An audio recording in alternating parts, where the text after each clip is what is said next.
দিল্লি নয়, পিন্ডি নয়, নয় অন্য কোন দেশ, সবার আগে ঐক্যবদ্ধ শক্তি রুখে দিতে পারে সকল ষড়যন্ত্র। শুধু আওয়ামী লীগ সন্ত্রাস করে, দুর্নীতি করে, চাঁদাবাজি করে, দখলবাজি করে তারা তাদের নিজেদের উন্নয়ন করেছে। আমরা সেরকম উন্নয়ন চাই না, আমরা জনগণের উন্নয়ন চাই। সবার আগে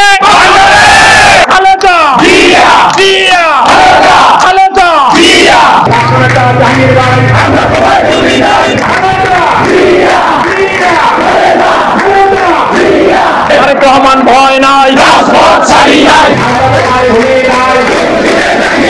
যারা নতুন রাজনৈতিক দলের সমর্থক আপনাদেরকে আমরা সাধুবাদ জানাই।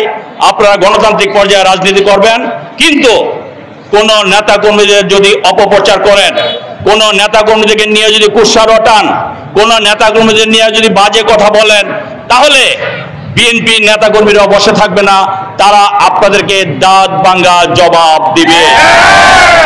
আপনাদেরকে সাধুবাদ জানাই। এলাকার উন্নয়নের জন্য, এলাকার মানুষের শান্তি শৃঙ্খলা রক্ষা করার জন্য, এলাকার মানুষের ভাগ্যের পরিবর্তন করার জন্য আমাদের পার্টির ভারপ্রাপ্ত চেয়ারম্যান জনাব তারেক রহমান সবসময় একটি কথা বলে, আপনারা জনগণের সাথে থাকেন, জনগণকে সাথে রাখেন, জনগণের জন্য রাজনীতি করেন।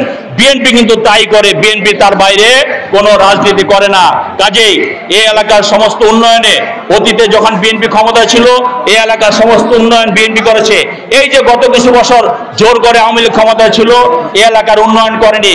শুধু আওয়ামী লীগ সন্ত্রাস করে, দুর্নীতি করে, চাঁদাবাজি করে, দখলবাজি করে তারা তাদের নিজেদের উন্নয়ন করেছে। আমরা সেরকম উন্নয়ন চাই না, আমরা জনগণের উন্নয়ন চাই। আমি আবারও বলছি, এই দেশে যে হত্যাকাণ্ড হয়েছে, এই দেশে যারা নির্যাতিত হয়েছে, যারা গুম হয়েছে, খুন হয়েছে, যারা মামলা খেয়েছে, হত্যার শিকার হয়েছে, প্রতিটি হত্যাকাণ্ডের বিচার বাংলাদেশে ইনশাল্লাহ তারেক রহমানের নেতৃত্বে হবে। এবং নির্যাতনের শিকার, হত্যাকাণ্ডের শিকার প্রতিটি পরিবারকে আমরা বলবো, আগামী দিনে যদি বিএনপি ইনশাল্লাহ ক্ষমতায় আসে, রাষ্ট্রীয় ক্ষমতায় আসে, তাহলে রাষ্ট্রীয়ভাবে তাদেরকে পুনর্বাসন করার আহ্বান জানাবো এবং আমরা সেটা করব ইনশাল্লাহ। সর্বশেষ আমি বলবো, আপনারা ঐক্যবদ্ধ থাকবেন।